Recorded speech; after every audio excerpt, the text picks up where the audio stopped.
real time? 28. I'm 105. If you had as much time as I have, what would you do with it? If I had all that time, I sure as hell wouldn't waste it. Come on, help yourselves. Take the time, it's free. You put enough time in the wrong hands, you upset the whole system. Let's hope so. Well, Google may have a solution for that, as they do for everything else. In fact, there's a Google executive that thinks we can live to be up to 500 years old. Bloomberg Business reported that Google Ventures CEO is in the search for immortality, and Google X is working on a pill that would insert nanoparticles into our bloodstream to detect disease and cancer mutations.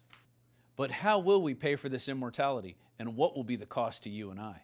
Will it be through xenotransplantation, where they take actual organs from aborted babies and grow them inside rats and other animals and then implant them into you? Do you want to be responsible for the death of another human being so you could live longer? Well, there's a biotech company in Redwood City, California, which is doing just that.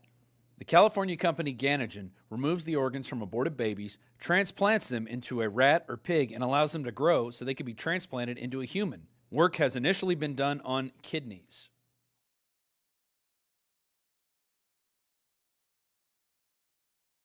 At least 10 Americans who may have been exposed to Ebola over in Africa are flying to the U.S. right now to be monitored. These people are free of symptoms, we should say, but they were possibly exposed to another American healthcare worker who did test positive for Ebola and is now being treated at this hospital in Maryland.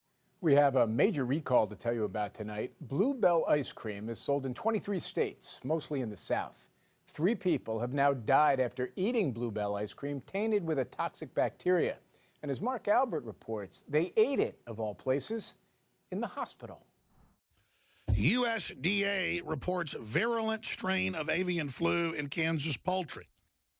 The problem is this strain can jump into humans, or similar strains have, and they're extremely lethal. But if there is ever a bird flu outbreak, they'll just cover it up. I mean, I have more articles today about more Ebola cases, more scientists coming in with Ebola, more cover-ups. The media has even said, Forbes and others, that they were ordered not to report on Ebola cases in the U.S. So I don't know how bad it is.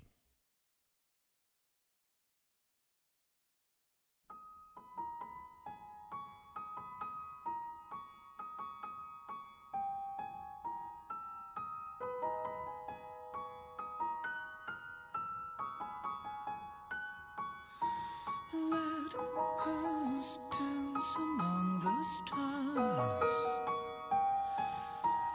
Let us carve our names on Mars. Seeing that we hold the key.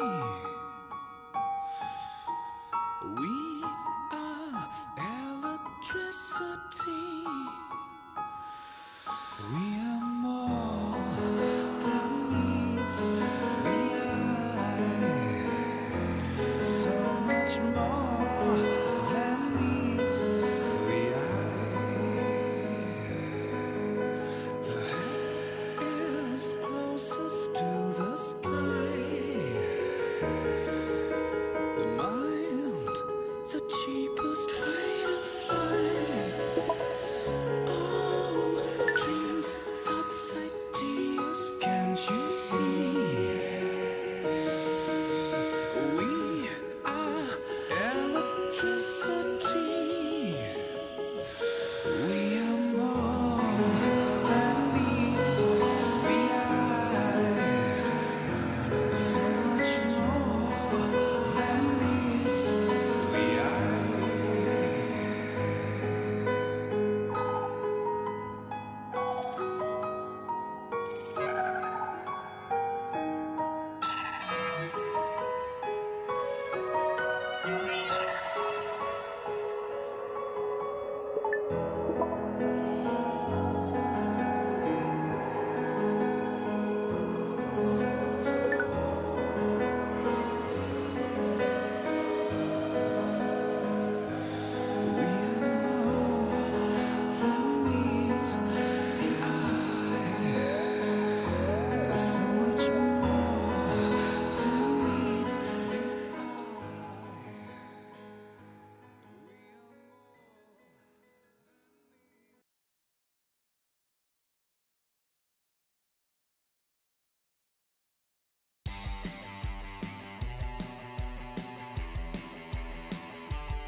people like the idea that it's a new way to pay. It's new, it's innovative. I absolutely think this is the future. I think customers will be asking for this. Customers want this because it makes their lives quicker and easier.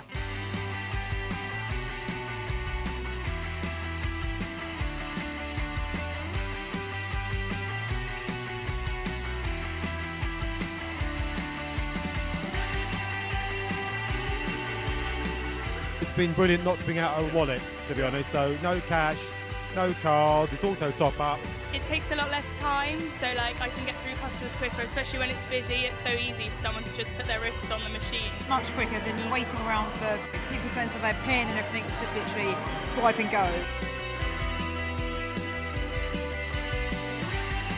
I see BPay being used in festivals as the future in various different ways. You'll be able to tap your way in as your ticket, then go use it in the bars, use it to get to VIP areas. It's really important for the consumer to make it a better experience.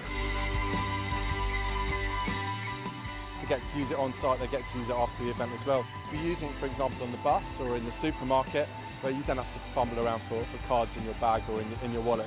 As time goes on, we're going to be looking at new form factors as well, other means to enable our customers to pay, whether it be their mobile phone or a key fob.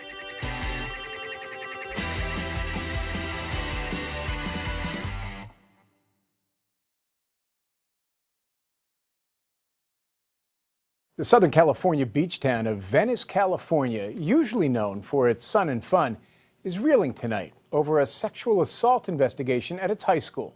The disturbing allegations involve 14 boys and 2 girls, all underage. The boys are as young as 14. All are underage. All face felony sexual assault charges. The attacks allegedly date back to 2013, but police say most were in the past few weeks, some happening on campus. Some of these were forced sexual acts, sexual assaults. Others were consensual with individuals who are too young to give consent.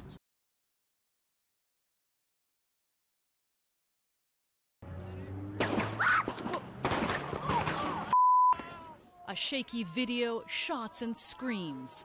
2 officers gunned down. Police calling it an ambush. You can't see it coming, you don't understand that it's going to happen, and you're basically defenseless from the fact that it is happening to you at the time.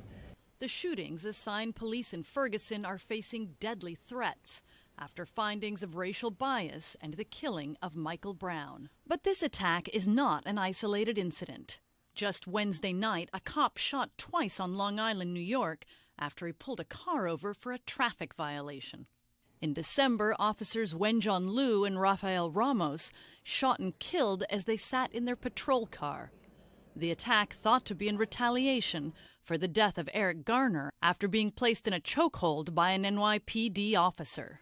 In fact, the number of officers shot to death in the line of duty rose more than 50% in 2014 to 50. 15 of them killed in ambush-style shootings. Acknowledgement 9 months ago would have kept that from happening. Okay, there was just gunfire and now cops have guns drawn. For the first time, right here, you're about to hear the voice of a 20-year-old American man from Ohio who said that he wanted to carry out terrorist attacks in this country and wanted to kill the President of the United States. We're talking about Christopher Cornell. The event in which I planned on Tuesday, September the 20th in Washington, D.C. would have been a great attack against America. Even with my capture, its repercussions will not stop. Although it would have been a major attack against America, events that will follow are dangerous and more enormous. Then with the Islamic State, I have connections with many brothers over there. We've been corresponding for quite some time now, actually. The FBI finally caught on these past years. Was it their idea for you to plant pipe bombs at the Capitol and have people running outside to shoot them? It was a mix of both of our ideas. Can you give me an idea of other things that you would write on encrypted messages? Talking about how we should wage jihad in America. We should form our own groups in alliance with the Islamic State. When I say groups, I mean, what would you call sleeper cells? Raheel, how dedicated were you to carry out this plan to wage jihad in America? I'm very dedicated. Like I said, I'm a Muslim. I'm so dedicated that I risked my life. That should say a whole lot. I want to hear what you think is coming. But I think it's coming. Many things. There will be indeed many attacks. There will be, you know, like I said, we'll raise the ban of Tawhid over the Capitol. You know? So I'm not going to give away too much. Were you up until January in contact with people overseas? I won't give you that information. But I would tell you I'm in contact with many. How organized is the Islamic State? But the thing is, we are indeed here in America. We're in each and every state. We're here in Ohio. We're here in Ohio. We're in every state. We're more organized than you think.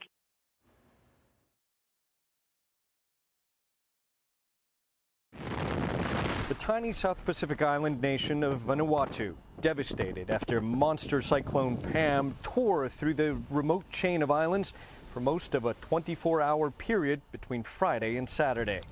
The unrelenting storm leaving a trail of utter destruction in its path. Homes flattened, buildings reduced to rubble. The government declaring a state of emergency as the death toll continues to rise, with more than 30 injured, thousands in need of shelter, food, and water, including some 60,000 children. Around 200,000 people live in this island nation, and about 50% of them live on roughly $1 US a day. So you can imagine the infrastructure just not able to handle wind gusts of 200 to 250 kilometers per hour. Look at this video coming out of the area. Trees now starting to rock back and forth, the waves starting to pick up on the ocean.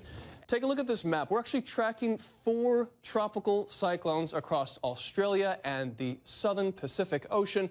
Here they are: Olwen, Nathan, Bobby, and Pam. Of course, Pam being the one that we're focusing our attention on now at the moment, because this is a particularly strong tropical cyclone, equivalent to a Category 5. We've been talking about that. This morning, the Ohio River is slowly pulling back from flood levels not seen in decades. The river topped 57 feet in the Cincinnati area yesterday because of melting snow and rain. Roads and neighborhoods were underwater. Adam Clements of our Cincinnati affiliate WKRC is on the banks of the Ohio.